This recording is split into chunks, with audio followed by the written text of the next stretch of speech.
صحابی کسی اور دنیا میں رہتے ہیں, وہ اللہ کے نبی علیہ السلام کو بھی کسی اور طریقے سے دیکھتے ہیں. ہم لوگ کسی اور ہی دنیا میں رہتے ہیں, ہم نبی علیہ السلام کو بھی کسی اور ہی نظر سے دیکھتے ہیں. ہماری نیت میں مسئلہ نہیں ہے, ہماری سائیکالوجی میں مسئلہ ہے, اور یہ سائیکالوجی کا بہت بڑا اثر زبان سے ہوتا ہے. سارے کے سارے ریڈرز, مطلب 2.25 ارب مسلمان ہیں, تو ایٹ لیسٹ 1 ارب مسلمان ایسا ہے جو اس کتاب کو روز پڑھتا ہے مگر ایک لفظ کا مطلب نہیں پتا اس کو. یہ وہ کتاب ہے جو ہم پڑھی جاتے ہیں مگر کچھ پتہ نہیں ہوتا کہ کیا لکھا پڑھ لیں. دنیا میں اور کوئی ایسی کتاب نہیں ہے کہ جس کے ساتھ ایسا سلوک کیا جاتا. آپ سمجھ رہے ہیں کہ امت سے پوچھنی ہی ہوگی اس کی. پھر ہم کہتے ہیں کہ قرآن جو ہے وہ اللہ کی جو ہدایت آسمان سے زمین پہ آئی ہوئی, اس کے بعد بھی امت کا یہ حال ہے. کیونکہ کسی بھی رائٹر کی کتاب کے ساتھ اگر ہم ایسے کریں نا, تو آپ سوچیں اس رائٹر پہ کیا گزرتی ہو کہ کتاب تو پڑھتے ہیں مگر اپنی طرف سے برکت حاصل کرنے کی کوشش کر رہے ہوتے ہیں, اور امت کا کیا حال کر دیا ہم نے. سو ٹرانسلیشن مجبوری ہے ہماری اس وقت پڑھنی. میرے کہنے سے تو عربی نہیں سیکھ لینی آپ نے, مجبوری ہے کہ آپ عربی سیکھیں, مگر اگر نہیں سیکھتے تو آپ کو ٹرانسلیشن کے انبار لگانے پڑیں گے. اب رہی بات کہ انگریزی والے صحیح سائیکالوجی کریٹ کر رہے ہیں یا اردو والے, تو جواب یہ ہے کہ نہیں, دونوں اس لیول کی سائیکالوجی تو کریٹ کر ہی نہیں سکتے جو کہ عربی کی انسائکلوپیڈیا ہے, which is the brain's core need to understand the writing of the book, the Quran. So جب بھی آپ انگریزی کی کتاب کو ٹرانسلیشن پڑھیں گے نا قرآن پاک کو, تو آپ کو وہی ٹرمینالوجی ملے گی جو European, because English European language ہے, تو یورپین انسائکلوپیڈیا ہی ملے گی آپ کو, اور وہ بہت سائنس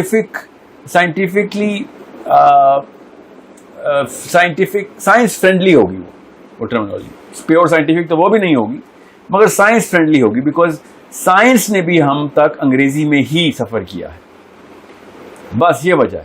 جرمنز کو انگریزی کی ٹرانسلیشن پڑھ کر سائنس نہیں نظر آتی قرآن پاک میں, ہمیں لیکن اس لیے نظر آتی ہے بیکاز ہم نے سائنس بھی انگریزی میں ہی پڑھی ہے, تو راؤنڈ اباؤٹ ویسی ہی تصویریں بن جاتی ہیں ہمارے ذہن میں. And that's why you think کہ جو انگریزی کی ٹرانسلیشن ہے they are way more closer. There is no question کہ دونوں کے دونوں وہ کیونکہ کامن سینس ہے نا. وہ تصویر تو عربی کا لفظ جو تصویر نکالے گا عرب کے لیے, وہ انگریزی کا لفظ میرے لیے نہیں نکال سکتا, جتنی مرضی میں نے انگریزی مادری زبان میں ڈالی, جبکہ کتاب لکھی عربی میں گئی ہے, اور اللہ تعالیٰ کی آیت آ گئی اس کے اوپر کہ یہ عربی میں نازل کی ہم نے. تو اللہ تعالیٰ کی حکمت ہے اس کے پیچھے. وہ حکمت امت کی سائیکالوجی کو پیو کرنے کی ہے نا, کیونکہ الفاظ کے تو ہمیں مطلب مطالب پتہ ہیں مگر الفاظ کی سائیکالوجی کا اثر نہیں پتا لوگوں کو. ہر لفظ کی سائیکالوجی ہوتی ہے, اور وہ سائیکالوجی آپ کا لائف سٹائل اور ورلڈ ویو کریٹ کرتی ہے. بہت آسان سا ایک یہ کامن سینس کی بات بتا رہا ہوں. سو اگر امت کی سائیکالوجی صحابہ والی سائیکالوجی بنانی ہے تو آپ کو عربی تو سکھانی پڑے گی. انگریزی کی ٹرانسلیشنز آپ کو یورپ کی انسائکلوپیڈیا کو انووک کریں گی, امریکہ کی, اور where ever the English languages prevalent, اور اردو والی جو ہے سب کانٹیننٹ کی کریں گی. تو یہ جو سب کانٹیننٹ کی جو جتنے بھی علماء رہے ہیں یہ سائنس سے تو دور رہے ہیں, ابھی بھی دور ہی رہنا چاہتے ہیں وہ, اور وہ ان کی چوائس ہے. I'm not saying کون صحیح ہے کون غلط ہے, بٹ جو سائنس کی آیات ہیں ہمیں وہ ہمیں صحابہ کی طرح دیکھنی چاہیے تھی. اگر میں آپ کو صحابہ کی وہ احادیث بتاؤں جو ان آیات کی کامنٹریز کے اوپر ہیں, تو آپ کو یقین ہی نہیں آئے گا. They're so strange to a Muslim کہ جو ذوالقرنین کے بارے میں صحابہ کی آیات ہیں, جو یہ سورہ واقعہ کے اوپر صحابہ کی کامنٹری ہیں, آیات نہیں جو احادیث ہیں. عبداللہ بن عباس تو ایک ایسا ریاکشن پوری امت کے علماء نے عبداللہ بن عباس کو بالکل ضعیف کہنا شروع کر دی, بیکاز عبداللہ بن عباس کی احادیث اوور دا ٹاپ جاتی ہیں عام سب کانٹیننٹل عالم کے. بیکاز میں اگر آپ کو بتانا شروع کروں تو مطلب پوری رات لگ جائے گی اس میں, اور گھنٹوں کی ویڈیو بن جائے گی. لک اپ کہ عبداللہ بن عباس کیا کہہ رہے ہیں. سو صحابہ کسی اور دنیا میں رہتے تھے. سائیکالوجی ہی ہے دنیا, کہ جس انسان کی جو سائیکالوجی ہوتی ہے اس کی وہی دنیا ہوتی ہے. تو صحابہ کی دنیا ہی کوئی اور تھی, اس لیے ان کے لائف سٹائل بھی کوئی اور تھے. ہماری دنیا کوئی اور ہے تو ہماری لائف سٹائل کوئی اور ہے. سو آپ کو میں آسان کر کے اس کی مثال دوں کہ علامہ اقبال کی پوئٹری کی ٹرانسلیشن آپ انگلش میں پڑھیں تو کیا آپ کو خاک سمجھ آنی ہے. آپ کو مزہ تو چلیں چھوڑیں شاعری کا مزہ, مگر وہ سائیکالوجی کریٹ نہیں ہوگی جو کہ ایک اردو دان کی سائیکالوجی کریٹ ہوتی ہے. وہ جوش ہی نہیں آئے گا ایک موٹیویشنل شاعری پڑھ کے انگریزی والے کو. اور اسی طریقے سے آپ انگریزی کیٹس کی پوئٹری اردو کی ٹرانسلیشن میں پڑھ کے دکھائیں جو کیٹس کہنا چاہ رہا ہے. مجال ہے جو وہ تصویر بنا سکے آپ کا دماغ. So it's a big problem. And the lower problem is کہ دو پورے کے پورے گروپس بن چکے ہیں انگریزی کی ٹرانسلیشن والوں کے اور اردو کی. اور ابھی بھی بڑا الحمدللہ اللہ تعالیٰ جزائے خیر دے ان علماء کو جنہوں نے ری ٹرانسلیٹ کیا قرآن پاک کو. ادروائز یوسف علی اور پکتل کی جو ٹرانسلیشنز ہیں وہ ایک شیکسپیئر کا بیٹا ہی سمجھ سکتا ہے, عام انسان تو نہیں سمجھ سکتا. قرآن پاک سے تو کسی کو مطلب ڈرانا ہو تو اب اس طرح کی انگریزی بولتے ہیں. مطلب میرے انگریزوں کے ساتھ اٹھنا بیٹھنا بہت رہا ہے. ان کو میں نے جب قرآن پاک کی ٹرانسلیشن دی تو عام انگریز بھی نہیں سمجھ سکتا ان کی انگلش. سو دس از مطلب ایک خاص سیکٹ ہے کرسچینٹی میں مورمنز کا. مورمنز جو ہے نا وہ مجھے اس لیے یاد ہے کہ آپ کو پتہ چلے اتنا بڑا مسئلہ ہے.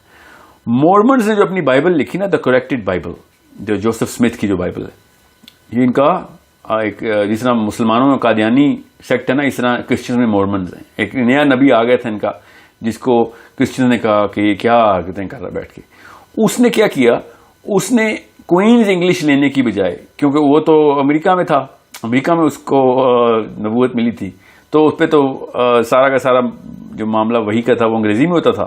سو he somehow chose to write the Bible, جو مورمنز کی بائبل ہے, in the Jacobean English. That is way earlier than the Victorian English that we actually understand. So when you read the Mormons Bible in English, you're not going to understand anything. You'll have to translate that English into the current English. بالکل اسی طریقے سے زیادہ تر قرآن پاک کی جو English کی ٹرانسلیشنز ہیں وہ بھی ری ٹرانسلیٹ کرنی پڑتی ہیں. اور سونے پہ سہاگا اردو میں, میری تو اردو زبان ہے, مگر اردو کے علماء نے بھی جو اردو قرآن پاک میں لکھی ہوتی ہے وہ بھی عام بندہ نہیں سمجھ سکتا. مگر ان کی بھی مجبوری ہوتی ہے, ان کو وہ پرفیکٹ لفظ چاہیے ہوتا ہے جو کہ تصویر ان کے دماغ میں بنتی ہے اس کا. وہ جب وہ لفظ ڈالتے ہیں تو وہ لفظ عام جو استعمال میں ہوتا نہیں. سو پھر اس کے لیے دوبارہ سے آپ کو پھر عربی یا فارسی کا وہ لغت کھولنی پڑتی. So it's such a big problem. And there 3 problems here. ایک عربی نہ سیکھنا, دوسرا اردو وہ والی سیکھنا یا انگریزی وہ والی سیکھنا کہ جس میں جو وہ وکیبلری ہے ہماری, اور تیسرا انگریزی ٹرانسلیشنز کا مطلب ہی کچھ اور نکل رہا ہے, اردو کا مطلب ہی کچھ اور نکل رہا ہے. اب مطلب اور تصویریں کچھ اور بن رہی ہیں, الفاظ کے چناؤ کچھ ہو رہے ہیں. اور جو سب سے بڑا مسئلہ ہے, میں اس کو جان کے اوائڈ کرنے کی کوشش کر رہا ہوں مگر ظاہر ہے وی ہیو ٹو سے دا ٹروتھ ہیئر. کچھ ٹرانسلیشن ایسی ہیں انگریزی کی ورسز اردو کی جن کا آپس میں کانٹرڈکٹری کلیش بھی ہے. کچھ ایسی بھی آیات ہیں. اب بندہ ایک عام انسان کیا کرے اس پہ, ادھر جائے یا ادھر جائے, دونوں صحیح بھی نہیں ہو سکتی. There are some ayahs, some verses in the Quran which have been translated differently by English translators versus the Urdu translators. So it's a problem that we better understand and we better address. کہ اگر آپ نے واقعی sincerity کے ساتھ آخرت کے concept کو سیریس لیا ہوا ہے تو انگریزی جو سکھا رہے ہیں عربی بھی سکھائیں بچوں کو. اس کے علاوہ چارہ کوئی نہیں ہے, میں بتا رہا ہوں آپ کو. اور عربی ایسے نہ سکھائیں جیسے کہ آپ نے کوئی فرینچ سیکھنی ہے یا چائنیز یا جرمن سیکھنی ہے. عربی جس طریقے سے یمن میں بولی جاتی ہے نا ویسے عربی سکھائیں تاکہ وہ سائیکالوجی اور انسائکلوپیڈیا کریٹ کرے. کس چیز کی انسائکلوپیڈیا؟ ان تصاویر کی جو عرب کے ذہن میں بنتی ہیں. اور یہ چھوٹا معاملہ نہیں ہے کہ یہ جو لغت کا معاملہ ہے, یہ بہت بڑا معاملہ ہے. ورلڈ ویو کریٹ ہی ان تصویروں سے ہوتا ہے. میں آپ پولیٹیکل سائنس بولتا ہوں, آپ کے ذہن میں کوئی تصویر بنتی ہے پولیٹیکل سائنس کی, کیا پتا کوئی پروفیسر ذہن میں آتا ہو, کیا پتا موٹی سی کتاب ذہن میں آتی ہو. میرے ذہن میں پولیٹیکل سائنس میں 4-5 کلرز آتے ہیں دنیا کے اندر, جو فورسز ہیں اس وقت دنیا کی, اور ان کلرز کے اندر ان کے بلیک ہولز اور سورسز نظر آتی ہیں کہ وہ کون سے لوگ ہیں جو ان کلرز کو پروپیگیٹ کر رہے ہیں اور اپنی طاقتوں کی لڑائیاں کر رہے ہیں. جس کو میں پولیٹیکل سائنس کا, میرے ذہن میں پہلی سیکنڈ میں تصویر آتی ہے, آپ کے ذہن میں تو ابھی تک نہیں آئی تھی یہ تصویر. سو it's such a massive problem. اور آپ اپنے والے ورلڈ ویو کے بندے کے ساتھ ہی اٹھتے بیٹھتے ہیں. یاد رکھیے گا یہ انسانی فطرت ہے کہ we only like people who are like us. And who are the people who are like us who have similar psychology. تو آپ کا تو وہ دوست بھی نہیں بن سکتا. اس کو اسلام ہی کچھ اور سمجھ آیا ہوا ہے, وہ کچھ اور دیکھتا ہے. اس وجہ سے فیکشنز بن جاتی ہیں. کوئی ایکسٹریمسٹ ہے, کوئی بہت لبرل ہے, مسلمانوں کی بات کر رہا ہوں, کوئی کنزرویٹو ہے, کوئی آرتھوڈاکس ہے, کوئی کلاسیکل ایرا کو لے کے چل رہا ہے, کوئی ہمبلی ہے تو کوئی دیوبندی ہے, کوئی ہمبلی ہے تو کوئی جی ہاں کوئی حنفی ہے. So I was raised up by the Arabs and I could not possibly adhere to the psychology of the Hanafiyas. I love those people. ایسے گریٹ علماء کرام گزرے ہیں جو حنفی چین میں, بٹ مجھے ان کا ورلڈ ویو نہیں سمجھ آتا, because Hanafi scholars were raising me up Hambali. اب ہمبلی بندے کی بات سن کے عجیب و غریب سی ایک انس اور الفت ہوتی ہے مجھے, because he shares the world view with me and the kind of psychology with me, and that's a big problem. امت کے حصے ٹوٹ جاتے ہیں اس طرح, تو سائیکالوجی سے ہی حصے بنتے ہیں نا, ایک ہی طرح کی سائیکالوجی کے لوگ اکٹھے ہوتے ہیں. سو جن لوگوں کی عرب کے اندر تربیت ہوئی ہوئی ہے وہ دنیا کو کچھ اور دیکھتے ہیں. میں آپ کو اس کی ایک چھوٹی سی مثال ایسے دوں. میرے جو عرب دوست ہیں, کیونکہ مجھے میری پرورش کا بڑا حصہ رہا ہے ان میں, تو وہ حج کی کوئی بات ہو رہی تھی, تو وہاں عرب میں انہوں نے بتایا کہ عربی خود حج کی اقسام بتاتے ہیں کہ ایک وہ حج ہے جو کہ نبی علیہ السلام نے کیا اور صحابہ کرتے تھے, ایک وہ حج ہے جو ہم نے تھوڑا سا ایوولوشن ہو چکی ہے because of all political issues, and پھر علماء کے آپس کے معاملات میں جو تفریق ہے تو جو فتاوا آئے ہیں, ایک وہ حج ہے, اور ایک تیسرا حج ہے جو سب کانٹیننٹ کے مسلمان آگے کرتے ہیں. اور پھر میں نے ان سے پوچھا کہ یہ کون سا حج ہے جو کہ پاکستانی انڈینز کرتے ہیں آگے, بنگالیز اور all of those people, and they said we don't know آپ لوگ کیا سیکھ کے آتے ہیں. وہ جب آپ کی باری آتی ہے تو ہم پیچھے ہو جاتے ہیں, کیونکہ آپ نے کچھ اور ہی حرکتیں اور مناسک پورے کرنے ہوتے ہیں, وہ جو ہیں ہی نہیں ہماری کتابوں میں. اب وہ کتابیں وہی ہیں, مگر the way we approach it becomes such a big problem and such a big difference, and that's very evident in events like Hajj. تو آپ کیا سمجھ رہے ہیں کہ باقی کی چیزوں میں فرق نہیں آئے گا؟ آف کورس یہ تو بہت ٹینجیبل سی بات بتا رہا ہوں. حج کی دنیا کو دیکھنے کا نظریہ ٹینجیبل تھوڑی ہے, it's the most intangible thing, but it has the most tangible effects on you. So it's the only solution is کہ عربی سکھائیں, and ایک ریکوری کا آئی سی یو میں بس بندے کو سروائیول پہ لے کے آنا ہے, تو پھر 10-12 ٹرانسلیشن آپ کے پاس ہونی چاہیے. ساری کی ساری ٹرانسلیشن بچوں کو پتانی ضروری ہے. کسی ایک فرقے کی یا ایک عالم کی ٹرانسلیشن پکڑ لی کیوں بیکاز آپ کے وہ مسلک کا عالم ہے تو ہو گیا کام پھر آپ کا. میں آپ کو بتا رہا ہوں باقی کو علماء کو اس طرح آپ ڈس ریگارڈ نہیں کر سکتے, بیکاز یہ ایک ہینڈی کیپ, یہ مفلوج ہو چکے ہیں ہم اس وجہ سے. ورڈ آف مین ہوتا ہے translation. Tafheem ul-Quran is the word of Maududi, not word of Allah. Allah تعالیٰ کا ورڈ کا نام ہے, اس کو قرآن کہتے ہیں ہم. Fi Zilal al-Quran is the word of Sayyid Qutb, not word of Allah. Maariful Quran is the word of مولانا محمد شفیع رحم اللہ علیہ. تمام تو اللہ تعالیٰ رحم کریں ان تمام علماء پہ جنہوں نے ایک ٹرانسلیشنز کی ہیں. سو آپ کنز الایمان پڑھیں یا معرف القرآن پڑھیں, تفہیم القرآن پڑھیں یا بیان القرآن پڑھیں, یہ آدمیوں کے الفاظ ہیں, اللہ کے الفاظ نہیں ہیں. یہ آدمیوں کی سائیکالوجی نیچے آ رہی ہے, اللہ کی سائیکالوجی نہیں نیچے آ رہی ہے. ایسی یہ پاسبل ہی نہیں, سائنس کے خلاف بات ہے. So it's something which we better understand and we have to train our kids کہ کس طریقے سے مسلمان پروان چڑھانا ہے. اللہ کے نبی علیہ السلام کی حدیث ہے کہ جس نے میری نہج کے اوپر ایک بیٹا یا 2 بیٹیوں کو بالغ کر دیا وہ میں جنت میں میرے ساتھ ایسے ہوگا. وہ نہج کیا ہے؟ وہ سائیکالوجی ہے. وہ نبی علیہ السلام کی سائیکالوجی پہ آپ نے بالغ کیا بچوں کو. ہمیں کیا پتا کہ نبی علیہ السلام کی سائیکالوجی کیا ہے؟ عرب کا اسلام ہی کوئی اور, ہمارا اسلام ہی کوئی اور, سائیکالوجی کا ہی فرق ہے. ہم نے کیا کلیم کرنی ہے کہ میں نے اللہ کے نبی علیہ السلام کی نہج پہ بالغ کیا؟ دیر is know scientific possibility, zero ہے اس کی کہ ہم اس نہج پہ بالغ کر رہے ہیں. سیدنا حسین کہتے ہیں بچپن میں مغازی سکھاتے ہیں عرب کو. ہم کیوں سکھاتے ہیں مغازی؟ بیکاز سائیکالوجی کچھ ہو رہا ہے عرب کی. بچپن میں فرض ہے, تمام عرب مغازی سکھاتے ہیں. ہم لوگوں نے کیا بات کرنی ہے؟ ہم تو ایک نان وائلنس اور ایک what's the word, live and let live psychology سکھاتے ہیں. قرآن پاک سے کیا, ہم just telling you the base differential بچے کی سائیکالوجی میں ڈالا ہوتا ہے. دیر از سو مچ جو کہ بعد میں آتا ہے. ایک حدیث سن کے ایک عالم نے مجھے کہا کہ ہمارے دوست کی شادی تھی, تو میں آپ کو چھوٹی سی مثال دیتا ہوں. ہم اپنے استاد کے پاس میں گیا, وہ جورڈینین ہے, تو لڑکی کا انتخاب کر رہے تھے. تو اس بندے نے کہا کہ بڑی اللہ والی بچی ملی ہے ہمیں جی. ان کے والد صاحب نے کہا, تو انہوں نے کہا کہ کیا نشانی دیکھی آپ نے ہونے والی بہو میں؟ تو انہوں نے کہا یہ بڑی دیندار ہے. تو میرے جو جورڈینین اسکالر ہیں انہوں نے فی البدی یہ جملہ پوچھا, کہتے کہ کیسے پتا ہے کہ وہ دیندار ہے؟ اسے کہ وہ نماز روزہ کرتی ہے, بڑی پابند ہے پردے کی. تو میرے اسکالر نے جو انسٹنکٹیولی جملہ پوچھا انہوں نے کہا کہ کیا وہ حدیث سناؤ تو رو پڑتی ہے. ہمارے لیے یہ بات سوچنا ہی ایک عجیب سی بات تھی کہ حدیث سن کے روتے کیوں ہیں. ٹھیک ہے, یہ آپ کو میں اس لیے بتا رہا ہوں واقعہ کیونکہ سیدنا ابو بکر اللہ کے نبی علیہ السلام کے ساتھ ایمن کا سیدنا عمر اور ابو بکر ایمن کی طرف گئے اللہ کے نبی علیہ السلام کے وصال کے بعد. تو انہوں نے آپ پوچھا کہ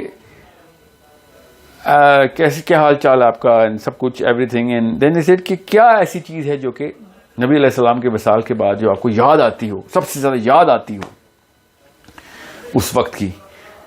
تو سیدنا ابو بکر نے کہا کہ جو سب سے زیادہ مجھے کمی محسوس کرتا ہوں نا وہ یہ ہے کہ اب وہی نہیں آتی, اب وہی نہیں آتی.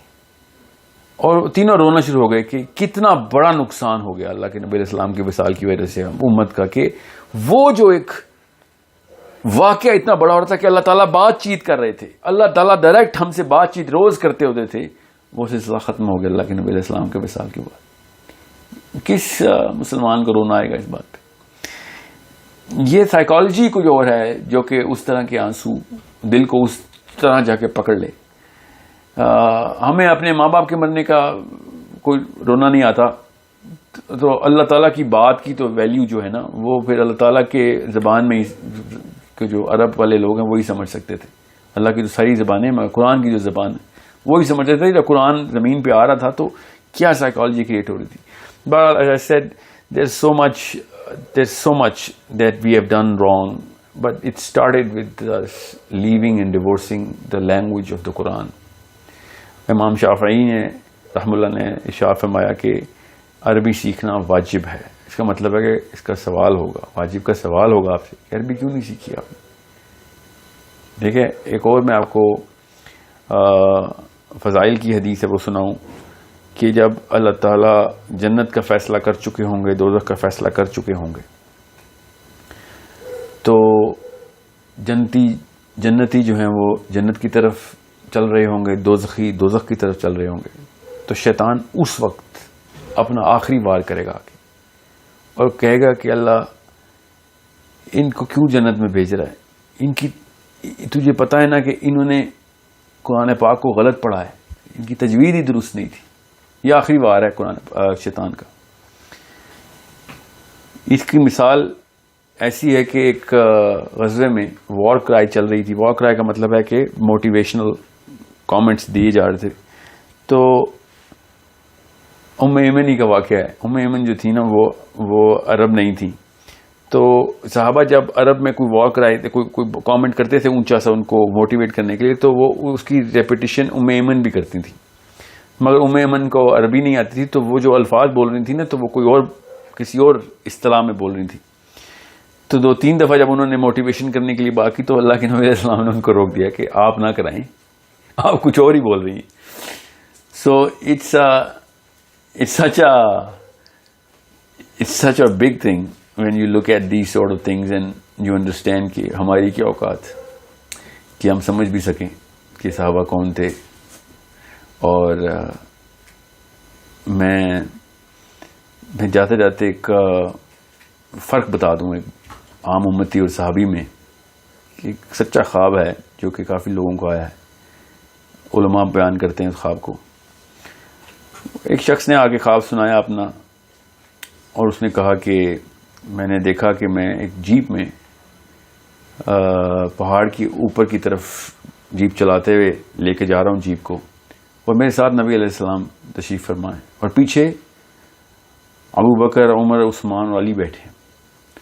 مگر جیپ کی نا جو ہے وہ بریک فیل ہو گئی, تو جیپ اوپر جانے کی بجائے اس نے روکنے کی کوشش کی تو جیپ پیچھے کی طرف آنا شروع ہو گئی. وہ شخص کہتا ہے کہ میں پھر اسی وقت نکلا اور میں پتھر ڈھونڈنے کے لیے گیا کہ میں پتھر سے ٹائر کو نیچے پتھر رکھ دوں. وہ پتھر کہتا ہے میں نے ڈھونڈا اور پتھر لے کے آیا اور جیپ کے ٹائر کے نیچے رکھنے لگا تو دیکھا کہ ہر ٹائر کے نیچے ایک ایک صحابی نے اپنا سر رکھا ہوا. صحابی کسی اور دنیا میں رہتے ہیں, وہ اللہ کے نبی علیہ السلام کو بھی کسی اور طریقے سے دیکھتے ہیں. ہم لوگ کسی اور ہی دنیا میں رہتے ہیں, ہم نبی علیہ السلام کو بھی کسی اور ہی نظر سے دیکھتے ہیں. ہماری نیت میں مسئلہ نہیں ہے, ہماری سائیکالوجی میں مسئلہ ہے، اور یہ سائیکالوجی کا بہت بڑا اثر زبان سے ہوتا ہے. وہ زبان جس میں اللہ تعالیٰ نے کلام کیا وہی نہیں ہم نے سمجھی تو ہمیں کیا سمجھ آنی کہ اللہ تعالیٰ اصل میں کیا کہنا چاہ رہے ہیں. So it's a big problem. It's a big problem. Instead of me putting my head under the tire of the Jeep, I'll also look for the closest stone کہ میں اپنی نیت سے تو میں بہترین عمل ہی کر رہا ہوں اللہ کے نبی علیہ السلام کی حفاظت کا. مگر صحابہ کس طریقے سے دنیا کو دیکھتے تھے، نبی علیہ السلام کو دیکھتے تھے، انہوں نے اس وقت کیا کر، یہ خواب کی اتنی بڑی ویلیو ہے نا میرے آگے، because this is the difference between the world view, it's called the universal view. کائنات کو کیسے دیکھتے تھے وہ. اور یہ سچا خواب اس لیے بھی ہے کیونکہ یہ بہت کرسپ طریقے سے بتاتا ہے کہ ہمارے اور اس وقت کے صحابی میں فرق کیا تھا، اس وقت کے اسلام میں کیا فرق تھا اور آج کل کے اسلام میں کیا فرق ہے. سو انڈرسٹینڈ ہاؤ بگ دس بک، اللہ نے جو کتاب ہمیں دے دی ہے اس کو سمجھیے اور اس کا اندازہ لگانے کی کوشش کریں. عربی سیکھیں، عربی سکھائیں. عربی کے علاوہ کوئی اور چارہ نہیں ہے صحابی کے اس سائیکالوجی تک پہنچنے کا.